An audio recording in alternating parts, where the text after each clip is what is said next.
Pay close attention to what you are about to see. These images will be seen around the world. These rats have been fed with transgenic corn during their entire life cycle. The tumors they suffer from are enormous. The study that revealed the effect of the GMOs on the health of these rats has just been completed. It benefited from exceptional financial and technical means.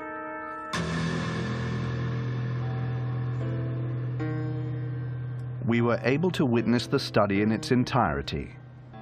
It lasted for 2 years. Following years of doubt and controversies, will we finally know the truth about GMOs? Would we then be faced with a health crisis of global proportions?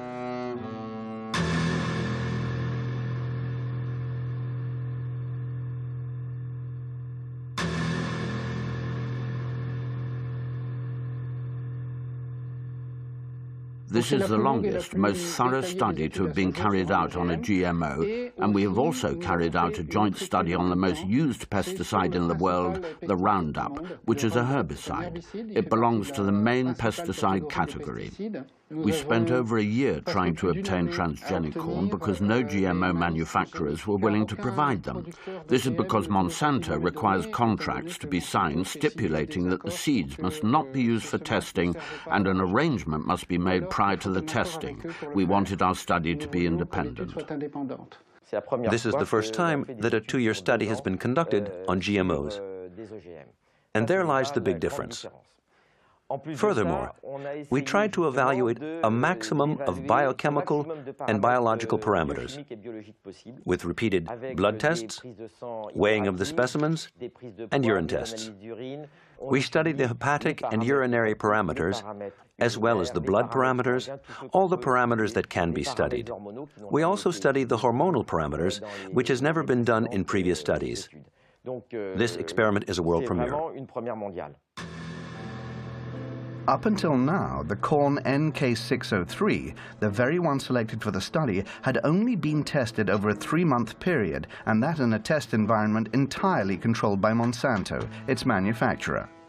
Furthermore, concerning the Roundup, also manufactured by Monsanto and which is used for growing corn, only its active agent, glyphosate, had been assessed. But one needs to understand that the manufacturers, in order to enable the active agent to penetrate the plant cell successfully, use additives that are sometimes more harmful than the actual glyphosate. We have 2 clear objectives. Firstly, to conduct the studies exactly according to international requirements, but making sure to be very thorough when it comes to analyzing the results. Secondly, we want to determine if there are secondary effects. The only way to do this is to carry out tests on animals and then to examine all the blood parameters whilst paying close attention to their organs. At this stage, it might prove useful to know exactly what GMOs are used for. It is a plant that has been developed either to produce its own insecticide or to be tolerant to a herbicide, thus enabling it to be exposed to massive doses of it without dying. One can understand how GMOs could be useful to farmers. For example, they would be able to spray their entire field with Roundup, killing all the weeds in the process and never harming the genetically modified plant. On the other hand, it is hard to see the benefits for the consumer, who will effectively be ingesting substances coming from a plant that has absorbed pesticides.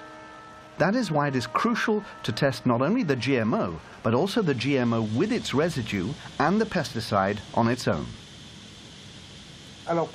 This type of testing had never been done before because the corporations doing the tests would do them on GMOs with the Roundup, which meant that we had no idea what between the GMO and the Roundup caused the pathologies, or they did them on GMOs without specifying that this was the case. So what we decided to do was to address the question, are we dealing with the effects of the GMO or the pesticide? During the last 10 years of testing, the National Commission did not envisage a pesticide effect. Therefore, Europe does not even demand that chronicle toxicity tests be systematically carried out on animals, and when they are required, it is the manufacturers who decide the protocol to be used. For example, the Amflora potato was only tested on a group of 30 rats, 10 of which were being fed the GMO. The Monsanto corn was tested on 400 rats. 80 of them were fed the transgenic plant, but only 40 of them were then subjected to blood tests. Either way, none of these studies lasted longer than 90 days. What is represented by this figure is that certain groups of rats, male and female, have ingested GMO corn. GMO corn with Roundup residue and Roundup on its own. Every time we go up a level, a rat dies. The limit is 10 due to the number of rats that constitute a group. The dotted line represents the females of the group who die but have a completely normal diet. Only 2 animals die spontaneously after 550 days. On the other hand, every female that has been fed on the GMO with Roundup or Roundup diet has died more frequently than the other rats. Some will challenge the relevance of such results, but what is undeniable is that in the group that has been exposed to the GMOs, there is a 600% increase, or 6 times more deaths, compared to the control group. As far as medicine or biology is concerned, there is no need for further testing. An important fact is that all the studies carried out on the rats are done over a 3-month period. It so happens that none of the effects are visible until the 4th month. This is fundamental in understanding that studies conducted over a 3-month period are useless. This conclusion is easily understandable. It could be said that their only use is to soothe the consciences.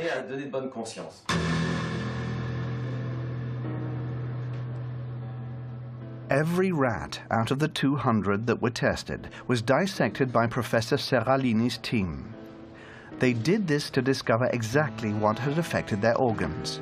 The purpose behind this was to identify the way each diet, GMO and Roundup on its own, had acted on the metabolism of each animal, focusing on the development rate of the tumors that, and this comes as no surprise, only start to manifest themselves after the initial 3-month period. This figure represents the number of palpable tumors contracted by the animal during the experiment. Here, we can see the rats subjected to GMOs compared to those with a regular diet. As you can see, very few males have contracted tumors. This is due to them being more resistant to the testing process. What these figures show are the large tumors. Each step up represents a large tumor, which can measure 17 millimeters by 17 millimeters. For a rat, these measurements are colossal. It would equate to a tumor of this size if seen on a human being. It is enormous. After having studied these tumors, it can be said that 94% of them take effect in the mammary glands, which would equate to breast cancer in a woman. We are faced with renal tumors for the males, but not only, some males also suffer from mammary tumors. This points towards a hormonal effect that isn't affected by the dosage. 60% of breast cancer cases are caused by hormonal deficiencies. Professor Seralini's study holds one last surprise for us, and this is a major one. Up until now, one could have thought that the main cause of death for the tested rats was coming from the pesticide added to the corn. But what the study highlighted, and this for the first time ever, is the fact that the transgenesis itself could have killed the rats. What this means is that just by interfering with the genome of the plant in order to modify it, we are faced with repercussions that no one could have anticipated. This is enough to make us reconsider all the scientific precepts that led to the creation of GMOs. Roundup had never been tested separately. Whilst conducting cellular studies, we saw that the cells of the liver, embryos, kidneys, placenta and the umbilical cord died much faster, and so we could deduce that there was a toxic effect on the organism. What can be said is that there is an increase in deaths due to GMOs and Roundups. The biggest surprise came when we realized that GMOs without any Roundup residue were responsible for an increase in the death rate of females and of some males. This could be the result of the GMO gene that has been badly assimilated by the plant and that has therefore resulted in a negative effect or due to a secondary metabolical effect. What that means is that we are dealing with a GMO in particular. a modification of a cereal or a GMO corn, with regard to the genes inserted in the corn to make it a GMO corn, can result in different effects. It is not because a certain GMO has a particular effect that other GMOs will have an effect, but some may even have more of an impact. What is alarming, this is the GMO that is being eaten by the Americans, but also the GMO that has been approved for importation by European agencies, including the French ones, and that obviously contaminates our food. Nowadays, only 2 types of GMOs are being produced in a few European countries. One is corn and the other potato. But what about the 27 million tons of transgenic soya that are unloaded each year in European ports? This soya is used to feed our cattle, but it also makes its way into a number of foodstuffs. What we want to achieve with this study is a moratorium. The situation is serious enough and we're not going to eat everything and anything. We imported without knowing what was being imported, and the United States have produced crops without knowing what they were producing. There needs to be more studies of this kind, and GMO manufacturers need to conduct them before commercializing their products. A moratorium on growing GMOs has been approved by most European countries. Now that we know the results of the study conducted by Professor Serralini, could it be time to extend this moratorium to all the GMO used in many of our foods? To establish an undeniable scientific truth, one needs teams, time, and means. Some will say that it takes too much time and that it is too expensive. But had we taken this precaution, could we not have avoided recent sanitary scandals? Will GMOs be responsible yet again for a calamitous scenario? And while we are waiting for scientific certainties, evidently, this is a risk we cannot afford to take.